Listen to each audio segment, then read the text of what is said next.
ఒంగోలులో పర్వీన్ గారని సత్యనారాయణపురం 67 రోడ్లో ఉంటారు.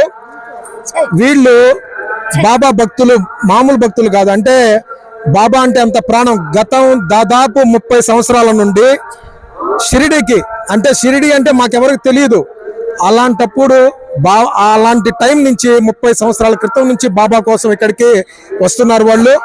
వీళ్ళకి కనిగిరిలో సొంత స్థలం ఒకటి ఉంటే అది కూడా బాబా కోసం దానం చేయడం జరిగింది. మరి ఇలాంటి భక్తులతో మేమందరం కూడా షిరిడీకి వచ్చినందుకు అందరికి కూడా మేమందరం ఆమెకి ధన్యవాదాలు తెలియజేస్తున్నాము.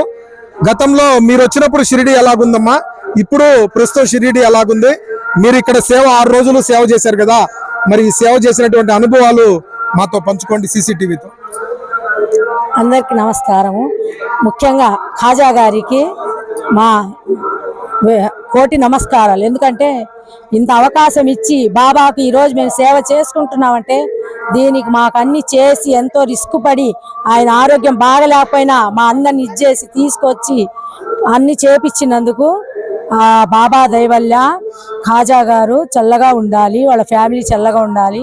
సుజాత మా ఫ్రెండు సుజాత అంటే నేను చెప్తూనే ఉన్నా కనుక్కోమని, అట్లా కనుక్కొని మాకు అన్ని షేర్ చేసి అందరికీ చెప్పి అన్ని చేసినందుకు సుజాతకి థ్యాంక్స్ చెప్తున్నాము.